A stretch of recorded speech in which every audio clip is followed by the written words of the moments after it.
ଏବେ ଗୋଟେ ଦେଖନ୍ତୁ ଆପଣ ଯୋଉ ବ୍ଲକ ଚେୟାର ମାନେ ଦଳ ଛାଡିକି ମିଶୁଛନ୍ତି ବା ଅନ୍ୟ ଆସୁଛନ୍ତି।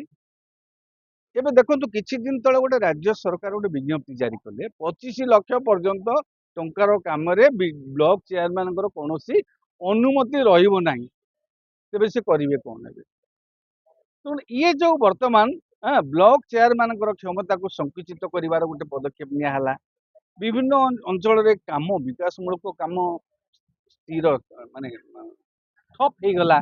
ତେଣୁ ବାଧ୍ୟ ଏଭଳି ପରିସ୍ଥିତିରେ ଯିଏ ଯୁଆଡୁ ଆଟଲିଷ୍ଟ ଆଉ 2 ବର୍ଷର କଥା 1.5 ବର୍ଷର କଥା ସେମାନେ ଯିଏ ଯାହାର ଗୋଟେ କଡ ଲେଉଟେଇକିରି ଗୋଟେ ଆଶ୍ରା ଖୋଜିକିରି ଯୋଡି ହେଇଯାଉଛନ୍ତି ସବୁ ଦଳରେ। ଆଗରୁ ବିଜେଡିରେ ବେଳେ ସେୟା ହଉଥିଲା, କଂଗ୍ରେସ ବେଳେ ସେୟା ହଉଥିଲା, ଏବେ ବି ସେଇ ହଉଛି।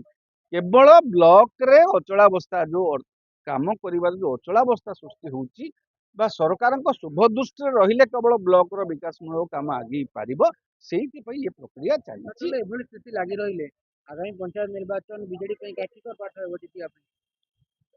ଏମାନେ ଯଦି ଠିକଣା ଭାବରେ କାହିଁକି ନିହାତି ଭାବରେ ଭାରତୀୟ ଜନତା ପାର୍ଟି ଯେତେବେଳେ କ୍ଷମତାକୁ ଆସିଛି ସେ ନିହାତି ଭାବରେ ତା ତୃଣମୂଳ ସଂଗଠନକୁ ମଜବୁତ କରିବ ନା। ଇଏ ଯୋଉ ପ୍ରକ୍ରିୟା ଚାଲିଛି ୟା ମାଧ୍ୟମରେ ନିହାତି ଭାବରେ କିଛିଟା ପ୍ରଭାବ ପଡିବ ତୃଣମୂଳ ସ୍ତରରେ। ଯଦି ବିଜୁ ଜନତା ଦଳ ଠିକଣା ଭାବରେ ତାର କାଉଣ୍ଟର ନ କରିପାରୁଛି ତେବେ ବିଜେପିର ସାମର୍ଥ୍ୟ ବଢିବ, ସ୍ୱାଭାବିକ ବଢିବ। ପଞ୍ଚାୟତ ନିର୍ବାଚନରେ ବିଜେପି ମଧ୍ୟ ପୂର୍ବାପେକ୍ଷା ଭଲ ପ୍ରଦର୍ଶନ କରିପାରେ। ସରକାରରେ ଯେହେତୁ ଅଛନ୍ତି ତୃଣମୂଳ ସ୍ତରରେ ସେମାନେ ଯେତେବେଳେ ଏଇଭଳି କାର୍ଯ୍ୟକ୍ରମ ସବୁ ଜାରି ରଖିଛନ୍ତି ୟା ଦ୍ୱାରା ହୁଏତ ଲୋକଙ୍କ ଉପରେ ପ୍ରଭାବ ପଡିପାରେ ସରକାରୀ